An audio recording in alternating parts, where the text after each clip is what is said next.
Hey, Gladys, where's that fried egg I ordered? Chef, where's that fried egg Floyd ordered? Homer's verde Floyd egg. Great, just give it to me. From toughpigs.com and the Muppet Fan podcast feed, this is 70 Years, 70 Muppets.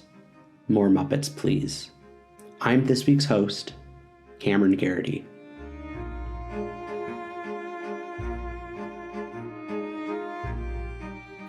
I want you to think about the reasons why you love the Muppets.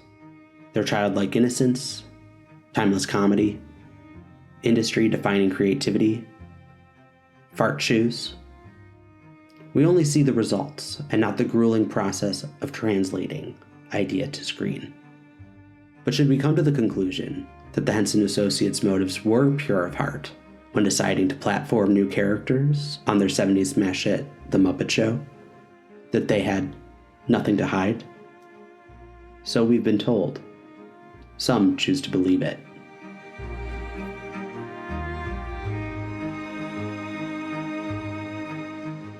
December 22nd, 1978. A young daredevil with a penchant for eating rubber tires ventured into the bowels of the Muppet Theater for a different kind of culinary adventure. It's the night of the show's Season 3 premiere. Chris Christopherson and Miss Piggy serenade the crowd with their duet of Help Me Make It Through the Night. Take the ribbon from your hair. Shake it loose, let it fall. The Electric Mayhem's golden tones accompany the pair from upstage. Laying soft against my skin, like the shadows on the wall. It was exactly the kind of scene that had endeared fans to the decade's most iconic variety show. That familiarity was quickly countered, however, as the next scene introduced Muppet Show audiences to the commissary, a cafeteria below the off-right wing of the vaudeville stage. A brand new set with a brand new character seemed to appear almost out of thin air. And yet, the new space is presented without fanfare. Here, the Swedish chef prepares meals for Kermit's hungry masses as routinely as if the site had predated the series itself. As Gonzo the Great asks after the day's menu, our Muppet of the Week makes her world debut. What's the soup du jour? Same as yesterday. Good, I'll have that and the chicken. Now, how do you want your chicken? Baked, broiled, or barbecue?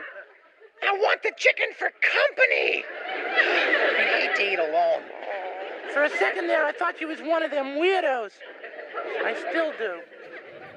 This is Gladys, a gruff waitress performed by Richard Hunt. Her designer is uncredited on the Muppet Wiki, yet the puppet's anthropomorphic complexity, as well as her whimsical aesthetic, strongly suggest the influence of art director Michael Frith. Her debut scene continues with a generic pig anticipating Gonzo's next act of lunatic daring. Meanwhile, the artiste is just trying to settle his tab. It's okay, dear. You'll pay me later. Thank you. Hey, you're finally gonna get to do the old piano balancing act, eh? Yeah. You'll pay me now. The scene isn't long, is not filled with fanfare. One can make the case that it isn't actually funny. It's a bold choice for the program's junior year, one that indicates how far the Muppet Show had come since its 1976 debut, and how far it still had to go before cementing its status as the most popular television entertainment now being produced on Earth. In the season prior, Jerry Jewell corrected course as the show's head writer, relieving Jack Burns of his Season 1 responsibilities. Jewell was already a veteran with the Muppets, having been hired by Jim Henson in the early 1960s. Jewell's creative leadership righted the Muppet Show towards more character-based stories. Backstage antics were joyously juxtaposed against the onstage insanity. Said Jewell, We had total freedom to do it. There's an incredible amount of freedom in writing a show like this, just from that point of view and from an artistic point of view as well. In artistic freedom, Jewel maintains that this is what's responsible for the canteen, introducing the world to Gladys, and scenes like this next one, where Miss Piggy and her rival Annie Sue order lunch. I shall have, let me see, a watercress sandwich on whole wheat and 4 ounces of rhubarb juice. One fatso special! Oh, what do we have for you, dear? Well, I'm not really hungry, but I'll have a chocolate milkshake, a hamburger with french fries on the side, and apple pie with cream. One kamikaze special! Oh, what a cute name! Isn't that sweet? All that food. Incongruent jokes about women's food intake and their respective weights. It should be noted that the Muppets troupe have long been culprits of diversity imbalance and rather sexist humor. It's no secret that beyond Miss Piggy and Janice, the Muppets have long been lacking a deep bench of women characters when compared to their male counterparts. But we'll get to that later. Jewel maintains that the Muppets we do have can do just about anything. You can sit down and type almost any insane fantasy you can think of on paper, and there are people standing by to do it. Any insane fantasy. And yet the Emmy-winning staff of writers couldn't crack the code on funny females. Gladys's next appearance was just as confused. Sandwich! Here's your sandwich, frog! Gladys, I didn't order a sandwich. What? Look, somebody ordered a sandwich from the canteen. Now who was it? Well, I don't know. You'll have to ask around. I'm too busy. You do it. Gladys, I'm trying to put on a show. Well, big deal. Look, I got a full grill downstairs. Got 6 burgers on, couple of steaks, and 2 lobsters. Lobsters? Since when are they on the menu? They're not on the menu. The lobsters ordered the steak. Why don't you just leave the sandwich? It ain't been paid for yet. Well, you can charge it to the show. What are you, nuts? Well, take it back. Sell it to somebody else. Who's gonna buy a walnut lima bean sandwich? Walnut lima bean? Is that what it is? Yeah. Gonzo, your lunch is here. Yasha, Hawa. Take it back. What's the matter with it? You forgot the jelly. Show business. In the second outing, Gladys's character remains ill-defined. A 1-minute scene depicts her as easily angered, overwhelmed by her job, unfazed by show business, a vehicle for food puns, cynical, generally unpleasant to be around. Any one of these attributes could be the kernel of inspiration for a beloved Muppet character. Here's Muppet performer Frank Oz. They have all the qualities that we do. You have pet peeves, you have people you like, you don't like. All there and just pushing and pulling. Like it's like a funny Eugene O'Neill story, right? I mean, everybody's at each other, but in a very funny way, and an affectionate way. Jewel's criteria for success includes different people having different takeaways from their interactions with the Muppets. If you talk to housewives in the Midwest, they see one thing in the show, and if you talk to jazz musicians in New York, they see another thing in the show. Yeah. They're all watching the same program, and they're coming away with different things. Yeah. And that's something that I certainly would think has happened unconsciously on our part. Again, we just do a show that seems to entertain ourselves.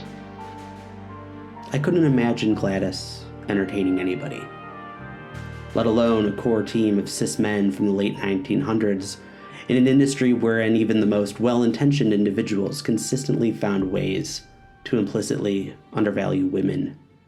It just seemed so outlandish. I had to follow up on this. So I called up Jim Henson, who happily agreed to appear on a Muppet Fan podcast in the year 2026. Yeah, I'm just trying to get to the bottom of this. What exactly did you think was working when you let Gladys on the Muppet Show? We have a great team of writers. Jerry Jewell, our head writer, has been with the show since the beginning. No, I get that. It's just looking back, I'm I'm having a hard time seeing what's compelling about her character. We can make almost any kind of character you can think of. We have a whole lot of eyes and ears, different wigs, that sort of thing. And we can change their personality completely. I guess that's why I'm so confused. You guys couldn't do just about anything, and instead you gave us someone who kind of just looks like Janice in drag. Janice in drag. Janice in drag. And that, ladies and gentlefins, is when our murky problem shifted into specific relief. There was a long pause, and then... We're trying to fool the audience. There's a whole reality to the world. And so it's kind of a game that we play with the audience. What are you talking about? Jim! I couldn't understand why my comparing Gladys's appearance to Janice's caused such a stir when talking to the late Jim Henson. And then it hit me like a hurricane. There was electricity flowing through my brain. I had a feeling that I can't explain. Actually, it's not a picture of you and your sister. It's me and mine.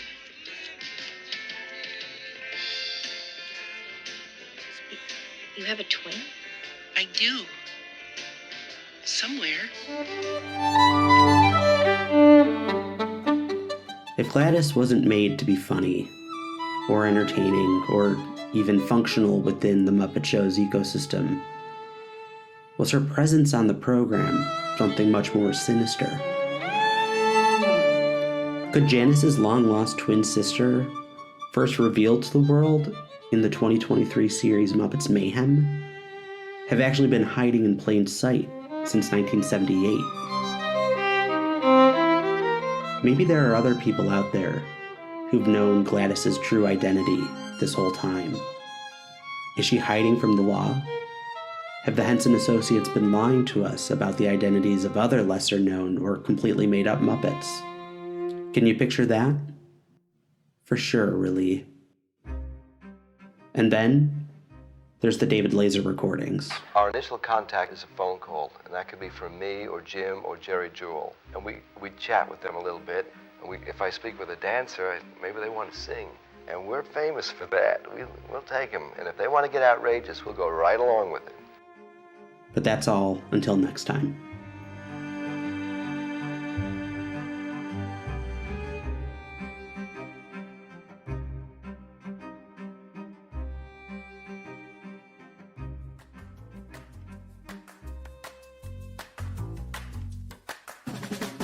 "70 Years, 70 Muppets, More Muppets Please" is a Muppet fan podcast presented by ToughPigs.com. Hosted by a myriad of people and edited by them as well. Produced by Joe Hennis. The Muppets 70 logo is used with permission by the Muppet Studio, with thanks to Danny Iglesias, Frank Reifschneider, and Lee Slaughter. Don't forget to follow ToughPigs.com on all social media platforms, and you can support us by heading to patreon.com/toughpigs or by buying merchandise at tpublic.com/toughpigs. That's it, huh? Afraid so, honey. Could I have a handful of coffee to go with it?